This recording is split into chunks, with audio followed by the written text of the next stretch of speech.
Según Génesis 47, 12, 27, durante la sequía en Egipto, José almacenó y preservó el alimento. Para subsistir, la gente tuvo que venderlo todo y, al fin, incluso a sí mismos. Ese es el precio de vencer. Así es en este tiempo del fin, donde conseguir el alimento para entrar al reino y conquistar nuestra tierra, que es Cristo, formado en nosotros, nos costará renunciar a todo, incluso a nuestra propia vida. Pero a cambio de nuestro todo, tendremos su todo y reinaremos con él. Con ustedes, José.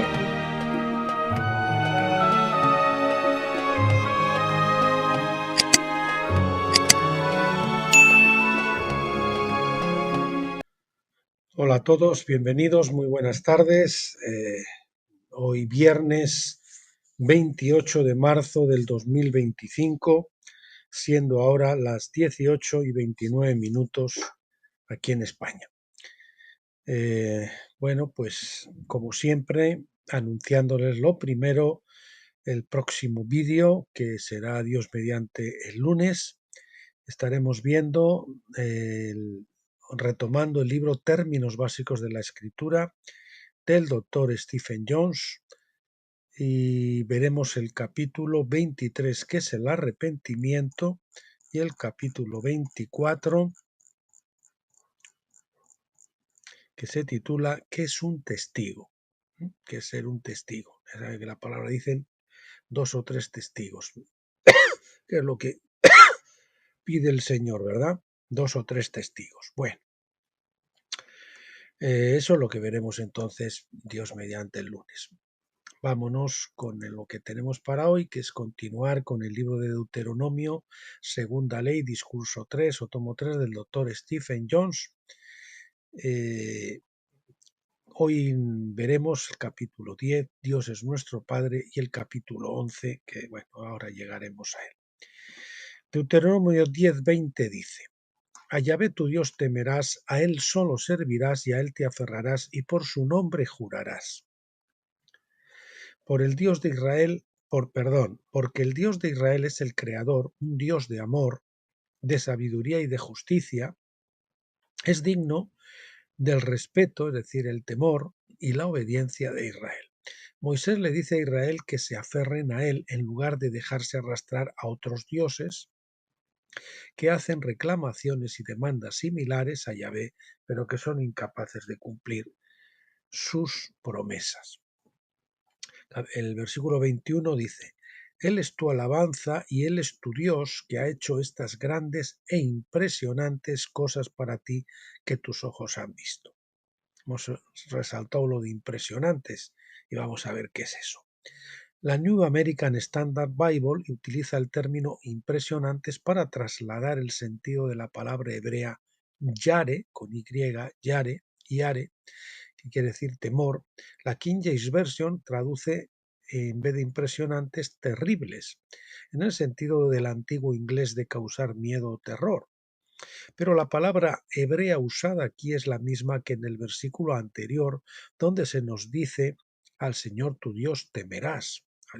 Dijimos que era temor reverente, ¿verdad?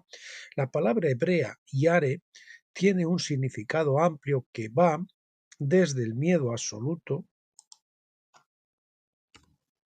al respeto, la reverencia, el temor y la admiración. Todo eso puede aludir la palabra hebrea yare.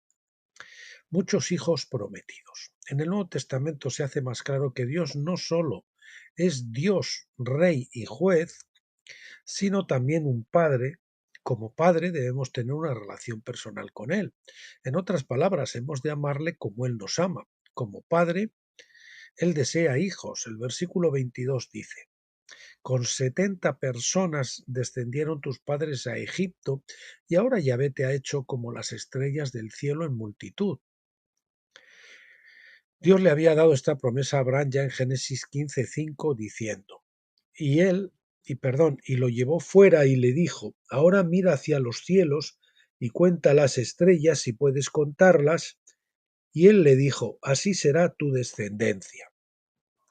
Esta promesa le fue repetida a Isaac en Génesis 26:4 y otra vez a Jacob, implícitamente en Génesis 28:4.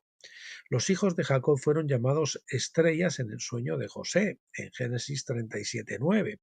Cuando la familia se fue a vivir a Egipto por invitación de José, sumaban solo 70 personas, pero por el tiempo de Moisés sumaban alrededor de 6 millones, como se muestra por el censo. Bueno, 70 personas los descendientes físicos directos de Jacob, pero luego ya sabe que iban más con ellos, que eran pues de gente que se había añadido ahí, ¿verdad? La familia de la fe, siguiente epígrafe. Los 70 incluían solo, los 70 incluían, aquí está, los 70 incluían solo la familia física de Jacob, pero muchos más vinieron con ellos que formaban parte del clan o pueblo bajo la autoridad de Jacob. Recordemos que ya en la época de Abraham, vemos que él no era un hombre solitario caminando por Canaán. Se había mudado a Canaán junto con las personas que había adquirido en Harán, Génesis 12:5. Cuando fue capturado su sobrino Lot en la guerra elamita con Sodoma, Abraham tenía 318 guerreros nacidos en su casa. Génesis 14:14, que no eran, dice, descendientes directos de él, sino que habían sido siervos que él había adquirido, ¿no? Quienes se dispusieron para liberar a Lot del cautiverio. En ese momento Abraham no tenía hijos propios, ni siquiera a Ismael. Si esos 318 guerreros cada uno tuviera al menos una esposa y unos hijos, es evidente que la aldea de Abraham habría tenido una población cercana a los 2000 habitantes. Estos eran los descendientes de aquellos cuyos padres permanecieron leales a los patriarcas que los precedieron. Noé vivió hasta los tiempos de Abraham. De hecho, Abraham tenía 58 años cuando Noé murió. Cuando Noé murió, la primogenitura pasó a su hijo Sem, quien sobrevivió a Abraham. Cuando Sem murió, la primogenitura fue pasada a Isaac, que tenía 110 años de edad en ese momento. Durante todo ese tiempo, los que compartieron las bendiciones de la primogenitura por su asociación con los titulares del derecho de nacimiento no eran verdaderos creyentes. Abraham estuvo en comunión con Noé y Sem, y los 318 guerreros y sus familias estaban en comunión directa con Abraham. Por lo tanto, todos ellos eran parte de la familia de la fe, como lo dice Gálatas 6:10. Ellos fueron el inicio de las muchas naciones que serían bendecidas con Abraham porque compartían la fe de Abraham. En la siguiente generación, en la época de Isaac, la población podría fácilmente haberse duplicado. Y para cuando Jacob fue a Egipto a la edad de 130, Génesis 47:9, no sería descabellado pensar que unas 10.000 personas fueran a Egipto, que unas 10.000 personas fueran a Egipto con estos 70 israelitas. Esto explicaría en parte el rápido aumento de la población de Israel, pues vemos que en el momento en que salieron de Egipto ya no se hace ninguna distinción clara entre los descendientes directos de Jacob y el resto del clan. Ya se habían integrado todos en una nación, ¿verdad? Todos estaban plenamente integrados en la nación de Israel. Sin duda, cada uno debió unirse a una unidad tribal por elección o por matrimonio. También entonces, cuando Israel salió de Egipto, una multitud mixta salió con ellos, después de haber visto las obras impresionantes de Dios en las 10 plagas. Éxodo 12, 37 al 38 dice: Y los hijos de Israel partieron de Ramesés a Sucot, como 600.000 hombres de a pie, sin contar los niños, y una multitud mixta también subió con ellos. Ahí tenemos la multitud mixta, junto con ovejas y vacas, un gran número de cabezas de ganado. Estos todavía tenían una larga historia de adoración de ídolos, por lo que su carnalidad tendía a causar problemas. Números 11:4. No obstante, se comparan con muchos nuevos cristianos que forman la iglesia en el desierto en la edad de Pentecostés. El apóstol Pablo tuvo problemas con la carnalidad de ellos. Primera de Corintios 3:2, y la situación no ha cambiado hasta la actualidad. En el momento en que la nación de Israel llegó al río Jordán, la multitud mixta había dejado de ser un factor, ya que por esta vez la próxima generación se había integrado plenamente en la vida y la cultura israelita.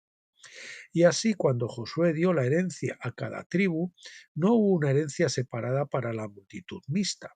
Todos los extranjeros se convirtieron en ciudadanos de Israel y fueron tratados como iguales a partir de entonces.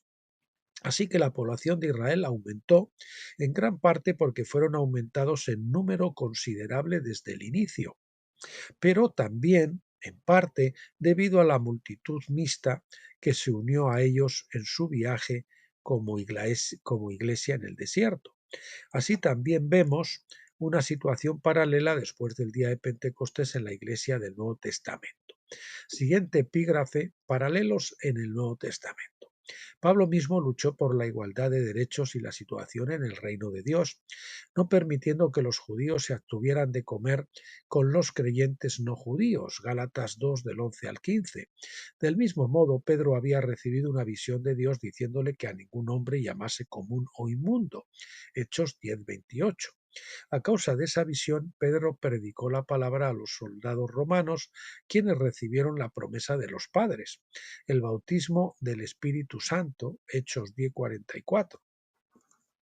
La promesa de los padres, que era el bautismo del Espíritu Santo.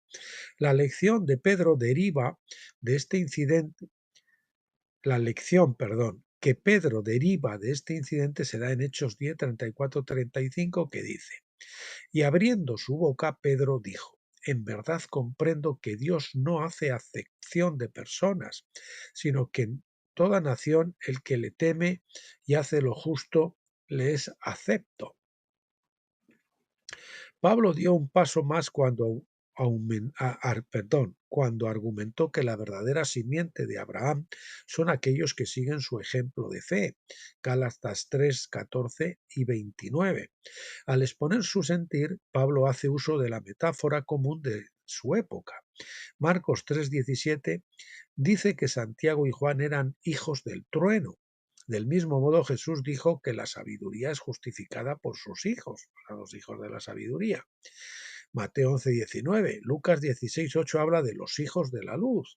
Jesús dijo en Juan 8:44, vosotros sois de vuestro padre del diablo. Y ya en los días de Samuel, los hijos de Eli, el sumo sacerdote, fueron llamados los hijos de Belial. Primera de Samuel 2:12. Menudos piezas. Ninguna de estas metáforas debía ser tomada en un sentido físico o literal, ¿verdad? Los que vinculan su relación con Dios a una genealogía de Abraham no impresionaron a Juan el Bautista, ya sea porque él les dijo en Lucas 3:8, no comencéis a deciros a vosotros mismos, tenemos a Abraham por padre, porque yo digo que Dios es capaz de dar hijos de Abraham de estas piedras. En el Antiguo Testamento, Dios dio a Abraham muchos hijos de la fe, como se ve por los 318 guerreros nacidos en su casa.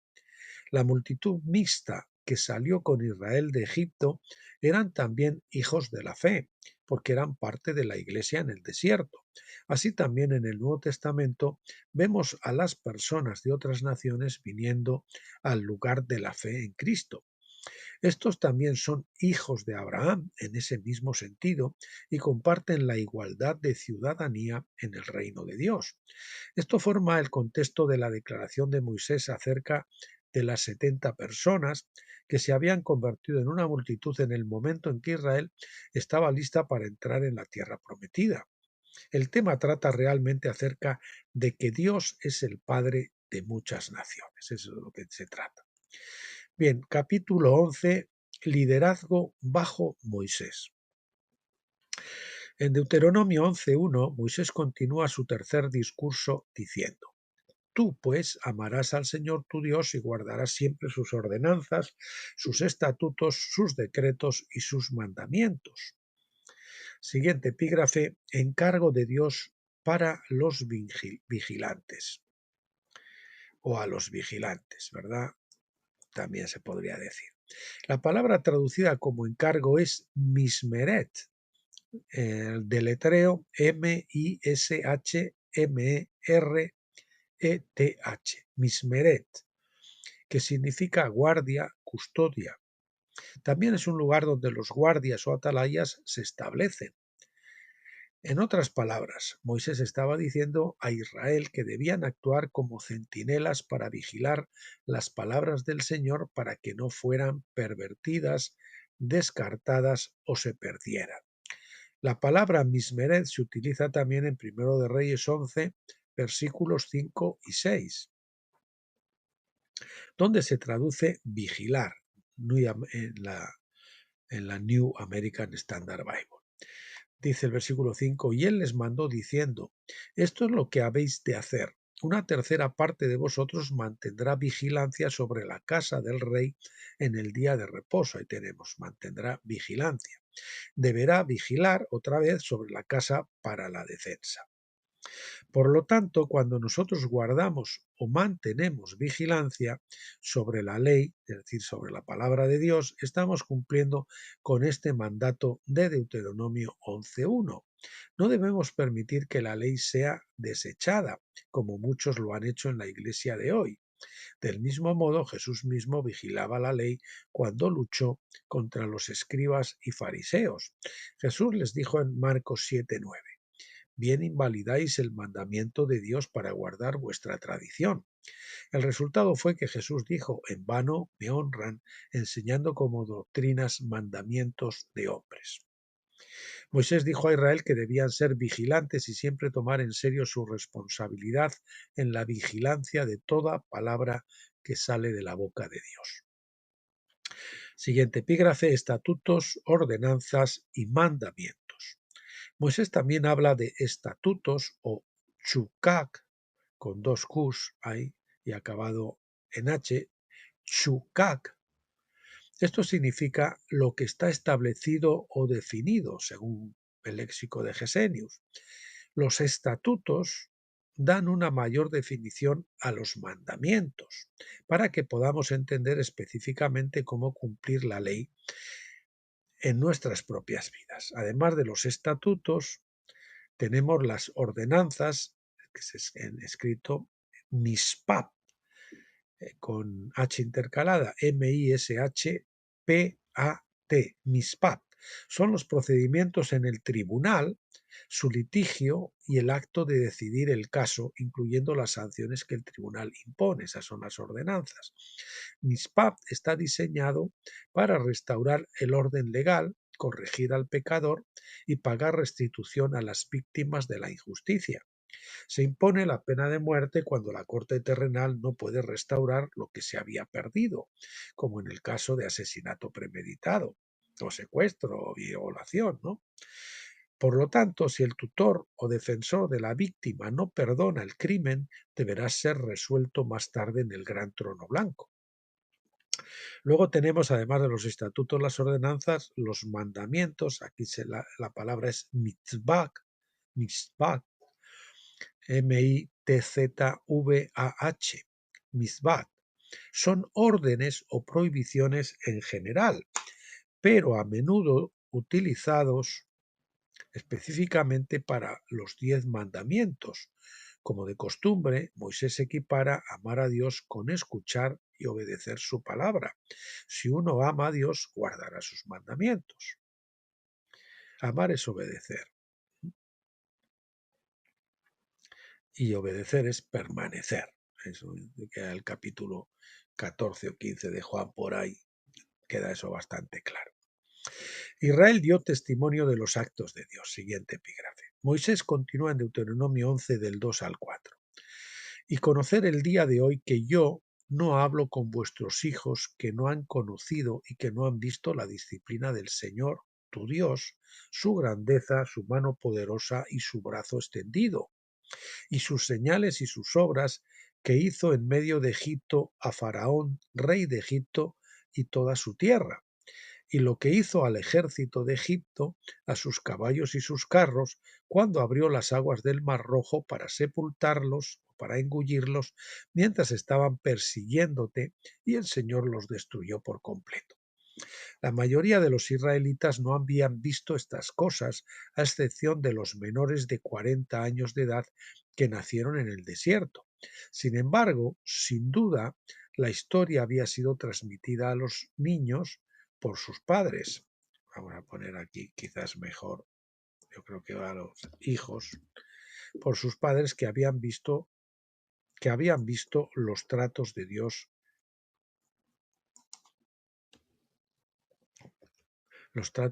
con Faraón y su ejército. El trato de Dios a Faraón y su ejército. Repito, sin embargo, sin duda la historia habría sido transmitida a los hijos de sus padres que habían visto los tratos de Dios a Faraón y su ejército. Dice el versículo 5, y lo que él te hizo en el desierto hasta que llegasteis a este lugar, y lo que hizo con Datán y Abirán, hijos de Eliab, hijo de Rubén, cuando la tierra abrió su boca, y a ellos sus hogares, sus tiendas y todas las bestias que los seguían entre todos los israelitas, pues vuestros propios ojos han visto todas las grandes obras han visto todas las grandes obras de Yahvé que él hizo. Moisés se refería a la rebelión de Coré que se registra en Números 16. El mismo Coré era un levita que conspiró con ciertas tribus de Rubén, Tatán, Abirán y On, para llevar la democracia a Israel. Su motivo oculto era que querían reemplazar a Moisés y a Aarón, pero su atractivo para la gente fue que toda la congregación son santos, toda la congregación son santos cada uno de ellos, y el Señor está en medio de ellos. ¿Por qué os levantáis vosotros sobre la congregación Cajal? Es decir, la congregación es la palabra Cajal, iglesia del Señor. Esa era la acusación de la rebelión de Coré. La desaprobación de Dios se demostró cuando se produjo un terremoto que abrió y dividió la tierra y tragándose a los delincuentes. Que abrió y dividió la tierra y se tragó, vamos a poner porque si no parece como que está mal redactado, y se tragó a los delincuentes. Siguiente epígrafe, dos extremos gubernamentales. Había dos problemas, o sea que hemos visto anteriormente cómo Coré, que en realidad era un rebelde, estaba disfrazándose de demócrata, entre comillas, para camelar al resto de la gente, diciéndoles que todos, cada uno de ellos eran santos, y a ver quién le había puesto a Moisés ahí, de number one, ¿no? Bueno. Dos extremos gubernamentales. Había dos problemas principales en Israel cuando se trataba del gobierno. El primero fue visto en el propio monte Horeb, cuando el pueblo insistió en que Moisés debería ser quien escuchara la palabra de Dios y luego relatara esa palabra a la gente. Esto sembró las semillas del denominacionalismo, mediante el cual los hombres dependen de sus líderes para decirles lo que Dios ha dicho, en lugar de querer aprenderlo de Dios directamente. El segundo problema era el extremo opuesto. Coré y sus amigos rechazaron la idea de que Dios llamara a ciertas personas y les diera autoridad en la tierra. Ellos rechazaran que Dios les había llamado, ¿verdad? Sin embargo, bajo el Antiguo y el Nuevo Pacto vemos personas que recibieron llamamientos específicos. Los 5 ministerios de Efesios 4:11, por ejemplo, se establecieron para construir la iglesia. Ya sabe, apóstoles, profetas, pastores y maestros y pastores y maestros. Y para llevarla a un lugar de madurez espiritual. Otro ejemplo es la patria potestad que se estableció para llevar a los niños a la madurez.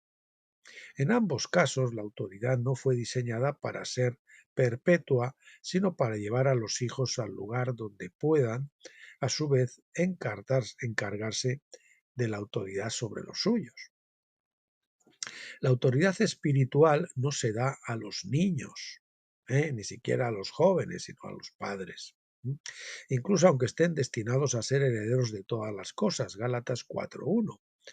La rebelión de Coré ganó apoyo entre algunos israelitas que pensaban que eran espiritualmente maduros. Ellos pensaban de sí mismos que eran maduros, y lo que estaban demostrando que no lo eran. En su orgullo pensaban que podían gobernarse a sí mismos porque según ellos también podían escuchar la voz de Dios. Y atentos, déjenme que haga un inciso aquí. Hay muchos que incluso han salido de las iglesias y han formado iglesias en casas, y muchos que dicen no escucha solo a Dios, ¿eh?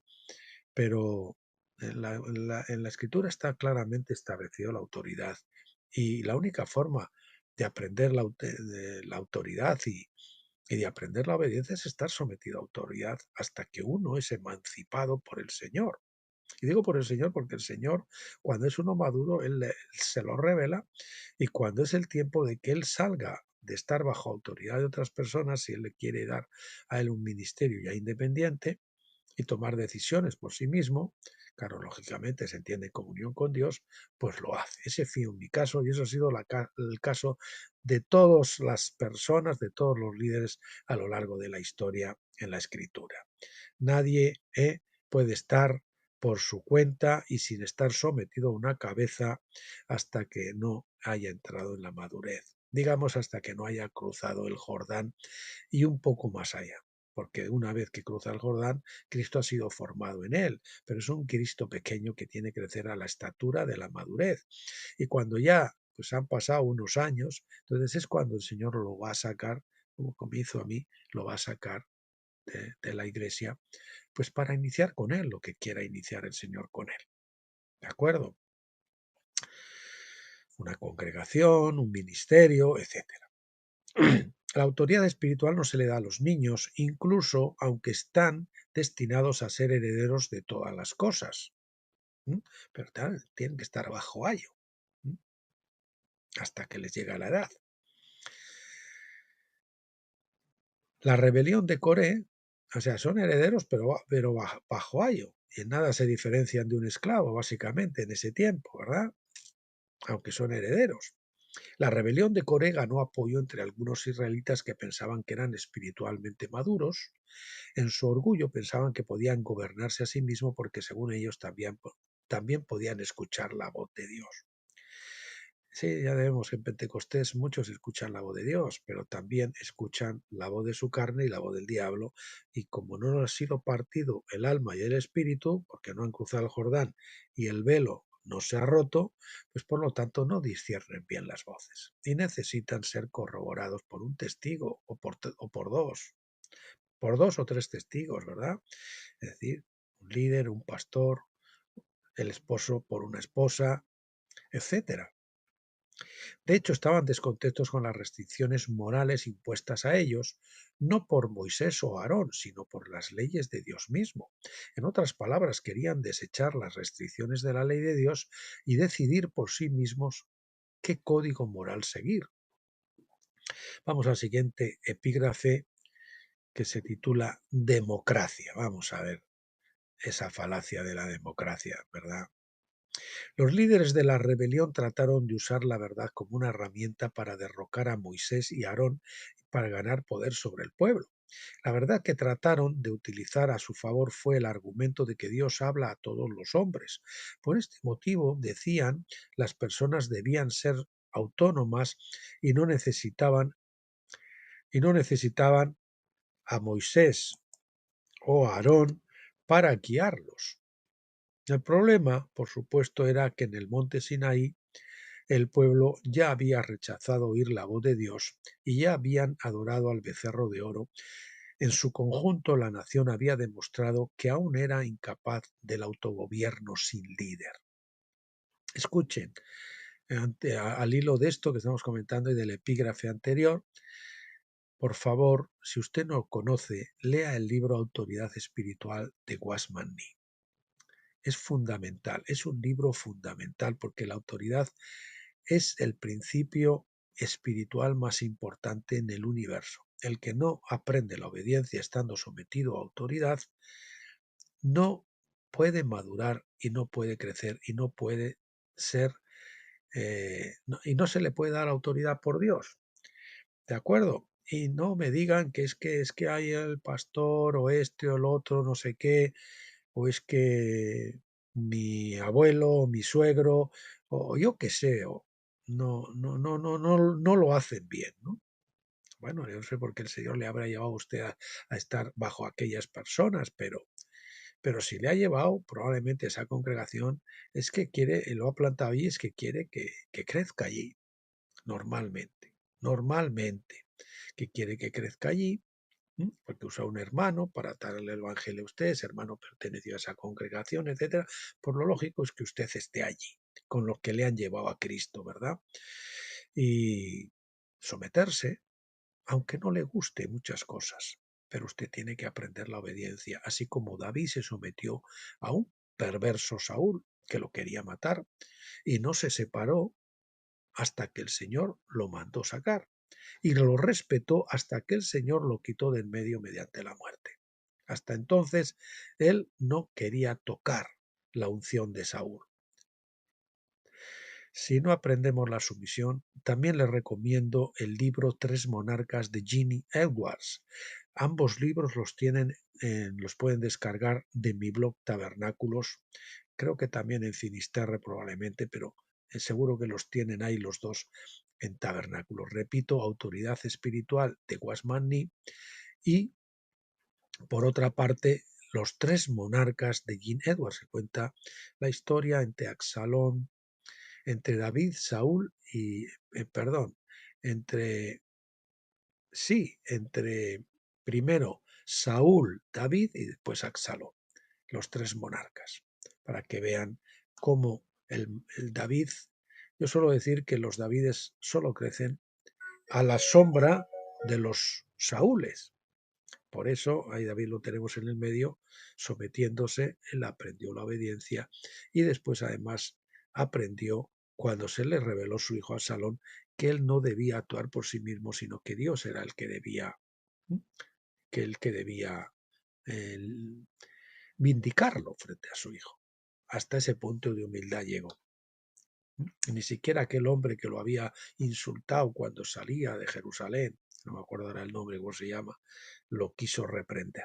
No, si el Señor le ha permitido que lo haga o le ha mandado que lo haga, pues déjale. Bueno, repitamos, por favor, si usted no está sometido a autoridad, si usted es un bisoño en el Señor y no está sometido a alguien, no está consultando sus decisiones con alguien, no, no está no está enganchado. Hay conjunciones por arriba que tenemos que tener y otras por abajo que son los que el Señor conecta con nosotros. Pero si usted no tiene una conexión superior o conexiones superiores, sobre todo una principal, usted no va a poder, no va a ir a ningún lado. Créame que no va a ir a ningún lado. En las Escrituras, la humanidad solo es capaz de autogobierno cuando la ley está escrita en los corazones, escuche eso, para luego hacer la voluntad de Dios por instinto. Pues si el Señor usa hasta los demonios para entrenarnos en el desierto, ¿cómo no va a usar incluso a un pastor que no sea muy de su gusto, por decirlo algo? Pero en ese momento Israel no estaba preparada para eso. Al igual que los niños necesitaban liderazgo y Dios había escogido a Moisés para guiarlo. Perdone que insista, yo se lo digo porque lo he vivido personalmente, mamá, yo no fui capaz de estar calladito. El Señor me decía, proféticamente digo, admiro tu valentía y te corrijo, pero mi tiempo es mi tiempo, mi tiempo es mi tiempo. Si hay que lidiar con alguien, yo lo haré. Tú estate quietito, y estate calladito y sometido a autoridad. Y yo, pues como no pude, al final me vino el palo. Y entonces aprendí a chitón y esperar el tiempo de Dios hasta que Él me sacó de ese lugar. Pero en ese momento Israel no estaba preparada para eso. Al igual que los niños necesitaban liderazgo y Dios había escogido a Moisés para guiarlos. El mismo hecho de que Coré cuestionara que Moisés fue llamado a dirigir a Israel mostró que en realidad no estaba escuchando a Dios en absoluto. Repito, en las Escrituras, la humanidad solo es capaz de autogobierno cuando la ley está escrita en los corazones para luego hacer la voluntad de Dios por instinto. Cuando ya la ley está en los corazones, uno ya pues, no te tiene que esforzar, porque le sale. Como a la vaca le sale comer hierba, al cristiano le sale hacer lo correcto. Le fluye. Los motivos subyacentes de Coré, y cuando no lo hace, ¿eh? uno enseguida siente como una reprensión ahí que dice, creo que me estoy saliendo del tiesto, quieto, y enseguida uno vuelve al lugar, ¿verdad?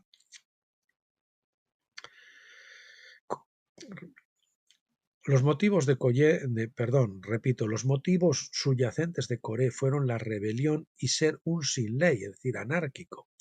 Él realmente no tenía ningún deseo de hacer la voluntad de Dios, sino de gobernar en lugar de Moisés. Él quería ser el number one. Coré sabía que la democracia le gusta a la gente, pero también sabía que no hay tal cosa como la democracia pura. No hay democracia que haga a todos iguales en autoridad. Siempre habrá liderazgo. Y repito eso, no hay democracia que haga a todos iguales en autoridad. Siempre habrá liderazgo, incluso en una democracia. Cuanto más igualitario es el pueblo, más poder tienen los líderes. Y porque son imperfectos, tienden a convertirse en dictadores. Lo hemos visto claramente en el siglo pasado en el movimiento comunista. En nombre de la igualdad, tales gobiernos producen esclavos que son todos iguales en su esclavitud. Como en la granja de Orwell, todos son iguales, pero hay algunos que son más iguales que otros, ¿no? Como lo que estamos viendo hoy, ¿verdad? Bien, siguiente epígrafe. Coré quería el sacerdocio, además. Y así Moisés dijo a Coré en Números 16:10, ¿estáis vosotros buscando también el sacerdocio? El discernimiento de Moisés, el olfato espiritual, el más importante de los sentidos espirituales, de los dones espirituales. Coré era un levita, y eso viene perfecto discernimiento cuando se ha cruzado el Jordán, la espada del espíritu que parte el alma y el espíritu, y entonces podemos discernir lo que viene de la parte almática, de la carne, y lo que viene del espíritu. Coré era un levita o magistrado civil, por lo que se relacionaba con Moisés, quien además era de Leví, pero Coré no fue llamado a ser sacerdote, ni mucho menos sumo sacerdote. El sacerdocio fue dado a Aarón y a sus hijos. Del mismo modo, parece que los 3 hijos de Rubén que respaldaron a Coré querían reemplazar a Moisés, tal vez motivados por el hecho de que su antepasado, Rubén, era el hijo mayor de Israel que había perdido su posición de liderazgo a causa de su pecado moral. Primera de Crónicas 5:1, y ellos se sentían resentidos. No les importaba el pecado de su padre. Y dice, bueno, pues sí, pues ya verán, los hijos pagan. Los padres comen las uvas agrias y los hijos tienen la dentera. Eso pasa, ¿verdad? Para algunas personas el juicio divino sobre esta rebelión puede parecer una reacción exagerada. ¿Fue tan malo desear la democracia? ¿No era bueno desear la igualdad? En primer lugar, Coré no estaba buscando la igualdad para sí mismo, sino solo para los hijos de Israel. Para los otros iguales, pero yo no. Yo para líder. Deseaba someterlos igualmente a su propia autoridad. Él fue el precursor de los políticos de hoy en día. El sistema de gobierno que él trató de establecer es lo que tenemos hoy en diversas formas. El resultado de tal pensamiento es ahora evidente. El atractivo de la democracia se debe al deseo anárquico de los hombres de liberarse de las restricciones morales y alcanzar la plena libertad sexual como un derecho natural. Y no solo sexual, la plena libertad de pecar y hacer como quiera uno. Aquellos líderes que les prometen tales cosas son cada vez más populares a medida que la condición moral de la nación se degrada y el hombre se vuelve más animal. Y así hoy tenemos cosas que son terribles pecados, pero que son legales: el adulterio, el aborto, la eutanasia, y sigue por ahí, ¿no? Bueno, incluso es que además la democracia como sistema político, pues, que lean a los chicos, ustedes están locos, ustedes no pueden gobernar correctamente, ustedes es un plan que un presidente que gobierna para sí mismo y para ser elegido, pues normalmente 4 o 8 años. No, entonces no pueden planificar a a 20, a 30, a 50 años, a largo plazo. En cambio, los chinos sí. Por ejemplo, el sistema ese gobierno, ¿no? Aunque no estoy justificando el sistema chino, pero el sistema democrático, eso de... no, y luego todos votan, que tampoco para muchos lo ven igual, personas que son ignorantes, que son incultos, que están no sé qué, y que todos tienen que votar. No, pues, no sé hasta qué punto eso se puede considerar que es lo mejor.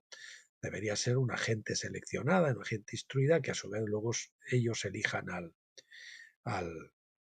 eso, pero gente cualificada. Porque el que no sabe, ¿qué puede elegir? Va a elegir mal toda la vida, y más si está engañado, ¿eh? Y censurado de ciertas informaciones y ciertas cosas. Entonces, vamos a ver ahora cuál es el líder, el gobierno idóneo para el reino de Dios. Está en la Biblia, como todo. El reino de Dios, por otra parte, reconoce a Jesucristo como el heredero del reino, aquel que tiene el derecho de sostener el cetro. Jesucristo, él tiene el derecho de sostener el cetro. Aquel divinamente designado para gobernar lo que él ha creado. El reino es nombrado por hombres en un proceso democrático. Y así debe ser en la Iglesia. El líder de una congregación no debería ser elegido democráticamente, ni siquiera por un presbiterio, sino debería ser elegido por el Espíritu Santo.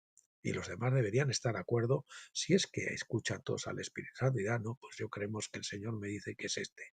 No, pues yo creo que también, bueno, pues lógicamente, pues ese va a ser el líder. No vamos a votar a ver quién es, sino que tenemos que escuchar al Espíritu Santo para saber quién es el líder.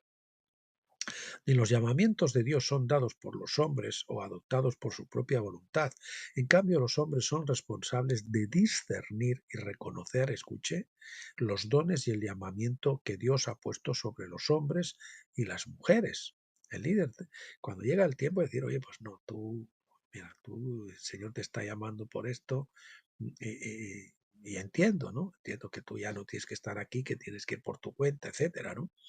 O pues tú tienes el don de tal o de lo otro, pues me tengo que someter a tu don, me tengo que someter a tu revelación. Someteos unos a otros en el temor de Dios. En cambio, los hombres son responsables de discernir, decíamos, y reconocer los dones y el llamamiento que Dios ha puesto sobre los hombres y las mujeres. Hay líderes que lo que hacen es taponar a los que vienen detrás, sobre todo si tienen dones así, porque creen que le van a pisar. A mí en cierta ocasión me dijeron, no, el líder tiene que ser mi marido. Era una persona que había escuchado una palabra de Dios diciéndole y expresándole una visión, pero ella no lo aceptó porque ella creía que el que tenía, ¿eh?